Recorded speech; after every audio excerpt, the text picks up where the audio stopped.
আজি এই সংবাদমেল আয়োজন কৰাৰ মূল লক্ষ্য আৰু উদ্দেশ্যটো হৈছে আমাৰ সংগঠনটোৰ নাম সামান্য পৰিৱৰ্তন কৰাৰ এক গুৰুত্বপূৰ্ণ সিদ্ধান্ত আনুষ্ঠানিকভাৱে আপোনালোকৰ আগত অৱগত কৰিব বিচাৰোঁ।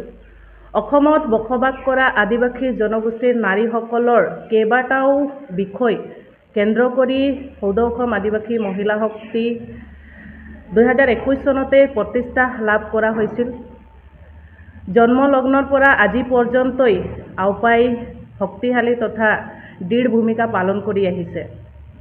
কিন্তু সময়ৰ লগে লগে বাস্তৱ পৰিস্থিতি আৰু নাৰীসকলৰ সমস্যা পৰিহাৰ অধিক বিস্তৃত আৰু গভীৰ হৈ উঠা পৰিলক্ষিত হৈছে।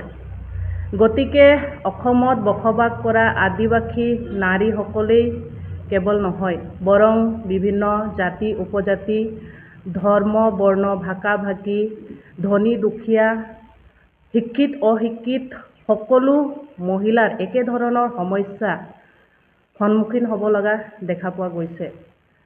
নাৰীসকলৰ সমস্যা সুৰক্ষা আত্মমৰ্যাদা সমমৰ্যাদা অধিকাৰ এই সকলো বিষয়ত বহল ভিত্তিত কাম কৰাৰ উদ্দেশ্যৰে সংগঠনটোৱে গভীৰভাৱে অনুভৱ কৰিছে।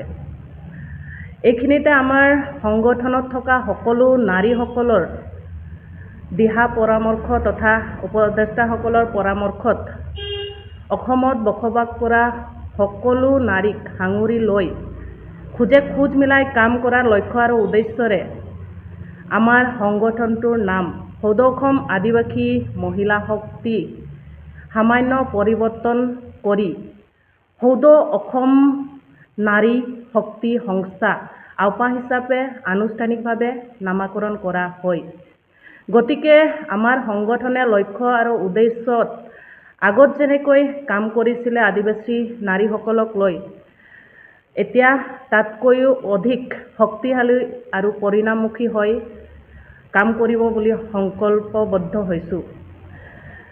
আগন্তুক দিনত অসমত বসবাস কৰা নাৰীসকলৰ ঐচ্ছিক সামাজিক সাংস্কৃতিক ৰাজনীতিক কেউদিশে আমাৰ সৌদ অসম নাৰী শক্তি সংস্থা আওপাই শক্তিশালী তথা দৃঢ়ভাৱে কাম কৰি যাব বুলি প্ৰতিশ্ৰুতিবদ্ধ। গতিকে আজি ইংৰাজী 1 ফেব্ৰুৱাৰী 2026 চনত আনুষ্ঠানিকভাৱে আমাৰ সংগঠনৰ নাম সলনি কৰি সৌদ অসম নাৰী শক্তি সংস্থা আওপা হিচাপে ঘোষণা তথা নামাকৰণ কৰা হয়। সৌদ শেষত আমাৰ আজি উপস্থিত হোৱা সহায় কৰা সাংবাদিক বন্ধু জ্যেষ্ঠ ব্যক্তিসকলক অন্তৰ্দেশী ধন্যবাদ জ্ঞাপন কৰিছোঁ। ধন্যবাদ। জয় অসম নাৰী শক্তি জিন্দাবাদ। সৌদ অসম নাৰী শক্তি সংস্থা জিন্দাবাদ জিন্দাবাদ জিন্দাবাদ। সৌদ অসম নাৰী শক্তি সংস্থা জিন্দাবাদ জিন্দাবাদ জিন্দাবাদ জিন্দাবাদ। All Assam women power association জিন্দাবাদ জিন্দাবাদ জিন্দাবাদ। All Assam women power association জিন্দাবাদ জিন্দাবাদ জিন্দাবাদ।